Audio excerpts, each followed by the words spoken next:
El 28 de octubre de 2025, la zona norte de Río de Janeiro, Brasil, se convirtió en un campo de batalla con la Operación Contenção. No fue un enfrentamiento policial común, fue la operación de seguridad más grande y ambiciosa en la historia de Río de Janeiro y más particularmente en dos de las favelas más grandes del país. Desde la madrugada, cerca de 2.500 agentes de la policía militar, el BOPE y la policía civil sitiaron los laberínticos corazones del Comando Vermelho, el complexo do Alemão y el complexo da Penha. El objetivo, ejecutar más de 100 órdenes de arresto contra la cúpula del Comando Vermelho en un área que abarca unos 9 millones de metros cuadrados. La respuesta del Comando Vermelho, por supuesto, fue brutal y desesperada. Respondieron con una violencia extrema, barricadas en llamas, bloqueos de vías principales e incluso el uso de drones DJI modificados para lanzar explosivos contra las fuerzas policiales brasileñas. Hasta el momento de grabar este video, las cifras más recientes estiman alrededor de 125 bajas de miembros del Comando Vermelho, una cifra brutal si consideramos que todos ellos fueron abatidos en menos de 24 horas. En este video te explicaré todo lo que debes saber sobre esta mega operación policial que definitivamente cambiará Río de Janeiro y Brasil para siempre. Te habla Jorge Rojas. Bienvenido a Armapedia.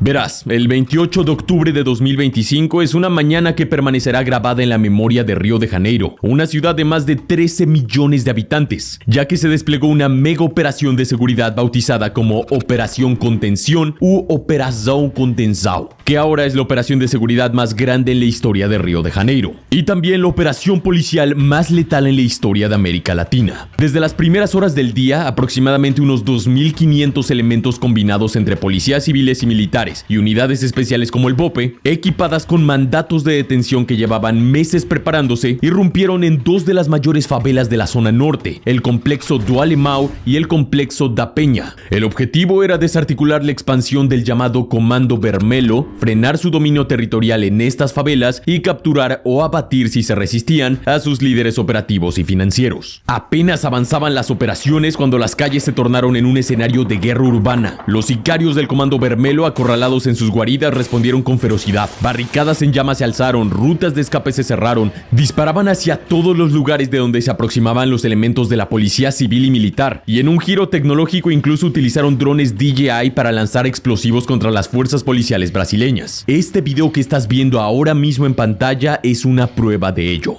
En ese entorno caótico, la policía enfrentó fuego cruzado, disparos desde azoteas, pasadizos laberínticos y la clara certeza de que este no era un simple operativo. Bueno, es que la escena de más acción que hayas visto en la película Tropa de Élite se queda corta con lo que se vio realmente en la Operación Contención. Y probablemente nunca sepamos hasta qué nivel, pero fue brutal y los números lo demuestran. Aunque las cifras oficiales de las primeras 15 horas del hecho marcaban unas 64 personas abatidas, las cifras actualizadas por la Defensoría Pública de Río de Janeiro confirman 132 muertes en esta mega operación contra el Comando Vermelho. Estas cifras superan con creces la masacre de Jacarezinho de 2021, que dejó 28 muertos. Ahora bien, es importante explicar que de los 132 fallecidos, se estima que 125 eran integrantes del Comando Vermelho, mientras que solo 4 pertenecían a las fuerzas de seguridad brasileñas, 2 agentes de la policía civil y 2 del BOPE. Además, 3 de las víctimas habrían sido civiles. Entre los criminales muertos identificó a figuras de alto rango como Tubarão do Pirambu, un líder del Comando Vermelho originario de Fortaleza en el estado de Ceará, el cual se ocultaba en las favelas de Río, y también se capturó a Rodrigo Coelho, alias RD, jefe del Comando Vermelho en Tucuruí en el estado de Pará. Ambas joyitas formaban parte de la cúpula criminal que había encontrado refugio en los complejos de Alemão y da Penha. La Operación Contenção sin duda fue devastadora para el Comando Vermelho, pero como dije, también dejó heridas en las fuerzas del orden. El BOPE, que encabezó algunos de los enfrentamientos más intensos, perdió a 2 de sus hombres, el sargento Eber Carvalho da Fonseca y el sargento Clayton Serafín Goncalves. Este último cayó en combate tras recibir un disparo en el abdomen durante los tiroteos en la zona de mata del complexo do Alemão. A pesar de los esfuerzos de sus compañeros por evacuarlo, lamentablemente no logró sobrevivir. Además, el primer balance oficial que dieron confirma 81 arrestos, entre ellos operadores financieros y de combate clave del Comando Vermelho. Las fuerzas policiales brasileñas también incautaron más de 110 fusiles de asalto, 38 granadas y 30 vehículos y motocicletas robadas, evidenciando la escala industrial del arsenal que este grupo criminal había acumulado ahí. Y mientras los disparos resonaban en las favelas, la población civil quedó atrapada entre muros, humo y miedo. Escuelas cerradas, transporte público suspendido en las zonas aledañas, calles bloqueadas. Hubo al menos 3 casos reportados de civiles que resultaron heridos por balas perdidas. Ahora, quizás no estés muy al tanto de la situación criminal en Brasil, específicamente en Río de Janeiro y más concretamente en el complexo do Alemão y el complexo da Penha. Así que déjame explicarte. Verás, el Comando Vermelho o Comando Rojo en español es el grupo criminal más antiguo y violento de Brasil. Su historia comienza dentro de una prisión de Río en la década de 1970, cuando delincuentes comunes compartían celda con militantes políticos encarcelados por la dictadura militar brasileña. En ese ambiente hostil nació una alianza de supervivencia, un grupo de presos que se juraron protección mutua frente a los abusos del sistema. Lo llamaron en ese momento Falange Vermelha, la Falange Roja, y sin saberlo estaban fundando el embrión de lo que décadas después se convertiría en una de las organizaciones criminales más poderosas del hemisferio, y que muchos categorizan como narcoterroristas. Durante los años 80 el Comando Vermelho evolucionó. De los robos a bancos y asaltos callejeros pasó al tráfico de cocaína, estableciendo conexiones directas con los cárteles colombianos. Con el tiempo, su poder ya no solo provenía de las armas o del dinero, sino del control social. En las favelas más pobres de Río de Janeiro, el Comando Vermelho comenzó a suplantar al Estado, imponiendo reglas, repartiendo supuesta justicia y brindando protección a cambio de lealtad.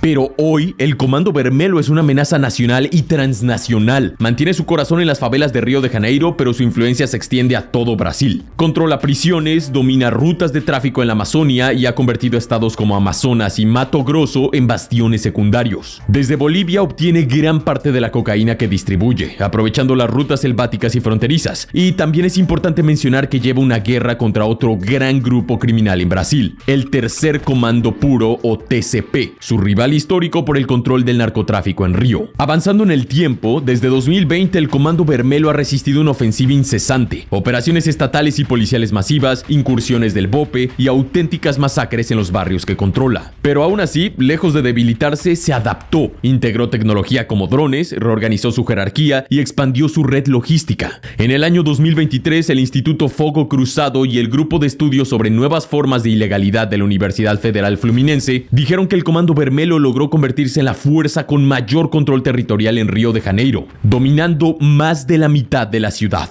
Hoy se estima que cuenta con entre 20.000 y 25.000 miembros activos, incluyendo sicarios, traficantes, soldados, informantes, cobradores y operadores financieros. No es una pandilla, es una red narcoterrorista, un cártel brasileño que funciona como un ejército urbano, con jerarquía, disciplina, inteligencia financiera y control social. Y sus principales bastiones, los complejos de Alemão y da Penha, no son simples favelas, son fortalezas laberínticas, auténticas ciudades dentro de la ciudad, levantadas sobre colinas imposibles, donde las calles serpentean como trincheras y cada azotea puede transformarse en un punto de ataque. Y verás, el complexo do Alemão y el complexo da Penha son literalmente la super autopista logística del Comando Vermelho. Porque mira este mapa, ambos están ubicados en una posición estratégica entre las dos arterias principales de Río de Janeiro, la Avenida Brasil y la Línea Vermelha. Los corredores viales que comunican el puerto, el aeropuerto internacional y toda la zona norte de la ciudad. Así que quien domina Alemão y Penha controla el flujo de drogas, armas y dinero que se mueva hacia el resto de Río. En otras palabras, controla el sistema circulatorio del crimen organizado en la metrópoli. En estas dos megafavelas, líderes del Comando Vermelho como Doca o Pedro Bala dictan órdenes, administran las bocas de fumo, o sea, puntos de distribución, coordinan operaciones y cuando lo consideran necesario, autorizan ejecuciones. Desde allí se decide qué favela resiste, cuál se expande y quién vive o muere. Pero hay algo aún más inquietante. Estos complejos o favelas funcionan también como una embajada criminal, un territorio protegido donde se refugian y negocian delincuentes de otras regiones de Brasil. De hecho, durante esta mega operación, al menos de los 81 criminales del Comando Vermelho eran provenientes de estados como Pará y Ceará, que habían buscado santuario en el corazón de Alemão. Por eso, atacar a Alemão y Penha no fue simplemente una redada antidrogas, fue un intento de decapitar la cúpula del Comando Vermelho, de romper su centro neurálgico, su cerebro logístico político y financiero. Ahora déjame hablarte un poco en términos tácticos sobre la brillante estrategia que permitió dar de baja a tantos miembros del Comando Vermelho. En esta mega operación participaron 6 fuerzas de seguridad del estado de Río de Janeiro, y este mapa que ves en pantalla recrea perfectamente la magnitud del despliegue. BOPE, Batalhão de Operação Policiais Especiais. En el mapa se identifica como el Muro do BOPE, una línea de contención clave que marcó su frente principal de avance. Este muro fue crucial para eliminar a los traficantes que en otras ocasiones lograban escapar por los senderos forestales de la favela ante el avance de las demás unidades. Esta vez el BOPE tomó la parte más alta de la montaña que divide las comunidades. Desde allí, los agentes del BOPE formaron un verdadero muro humano, empujando a los delincuentes hacia zonas sin salida y cerrando su principal ruta de fuga. Una maniobra impecable que demostró un nivel de coordinación táctica superior.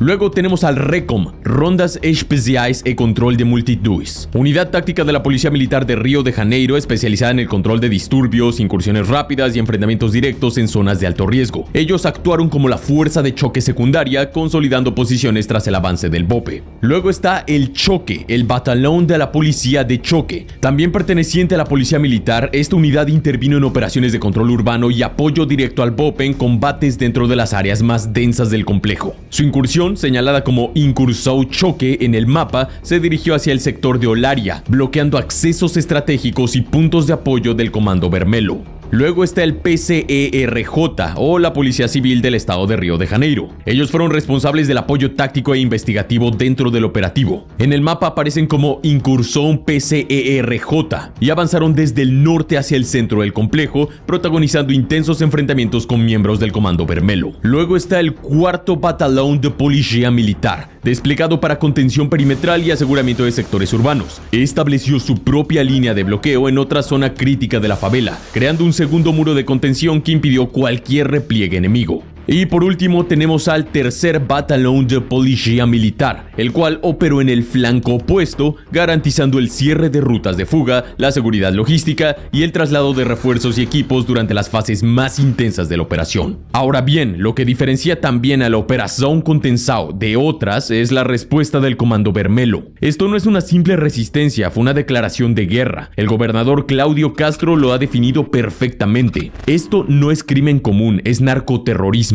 El Comando Vermelho lleva empleando durante años tácticas de guerra asimétrica. Esta no es la primera vez que vemos que están usando drones comerciales, probablemente DJI, modificados para lanzar explosivos sobre los equipos de fuerzas especiales y de policías militares. Además, bloquearon el aeropuerto e incendiaron barricadas en la Avenida Brasil y la Línea Amarela para paralizar la ciudad de Río. Esto se asemeja muchísimo a lo que vimos en Sinaloa, México, durante el infame Culiacanazo en 2019, donde el cártel de Sinaloa, en aquel momento unificado, movilizó cientos de sicarios para tomar literalmente la ciudad de Culiacán durante horas y lograr la liberación de Ovidio Guzmán, alias El Ratón, hijo del Chapo Guzmán y un antiguo líder de la facción de los Chapitos. Y también dejar en claro que la Policía Militar y la Policía Civil de Río no se enfrentó a delincuentes con pistolas. Combatieron contra una infantería ligera bien armada. Solo en las primeras horas se incautó un arsenal que incluía lo siguiente: 9 fusiles AR-15, 4 fusiles AR-10, 2 fusiles FAL, un fusil PTR-91, un fusil HK-G416, un fusil tipo 56-2, un fusil Zastava M70AB2 y una carabina Beretta RX-4 Storm. Con las elecciones presidenciales en Brasil a solo un año de realizarse, esta mega operación se ha politizado intensamente. Por un lado, el gobernador del estado de Río de Janeiro, Cláudio Castro, cercano a la derecha política brasileña, afirmó que el éxito de la operación fue resultado del trabajo de las fuerzas de seguridad estatales y subrayó que en ningún momento recibieron apoyo federal del gobierno de Luiz Inácio Lula da Silva. Sin embargo, el gobierno del presidente Luiz Inácio Lula da Silva sostiene que tanto el Comando Vermelho como el PCC son organizaciones criminales, pero no terroristas, ya que sus delitos no tienen motivaciones religiosas ni basadas en el odio. Además, el ejecutivo brasileño advierte que catalogar estas facciones como grupos terroristas podría afectar gravemente la posición internacional de Brasil al ser percibido como un país que alberga terrorismo, lo cual, claro, acarrearía sanciones financieras, daños al turismo y bloquearía acuerdos internacionales. Sin embargo, lo que Lula da Silva y su administración de seguridad parecen ignorar es que el Comando Vermelho sí ejerce un poder narcoterrorista, y no por motivos religiosos o raciales, sino por su control violento y casi absoluto sobre amplias zonas de las favelas de Río. Y lo sé,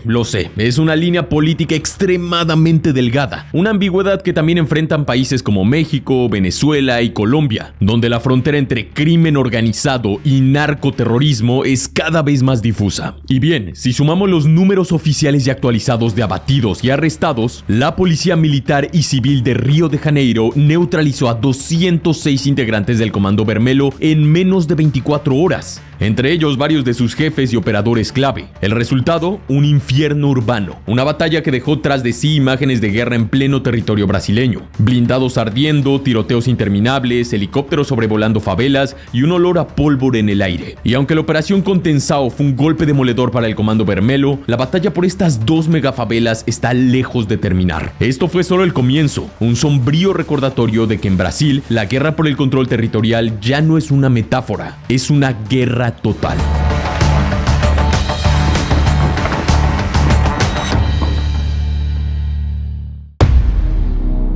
Eso ha sido todo. Si quieres apoyar al canal, considera adquirir una membresía. Puedes ver las opciones disponibles haciendo clic al botón que dice unirse, el cual se encuentra justo debajo de este video. Tu apoyo es completamente opcional, pero lo agradezco bastante.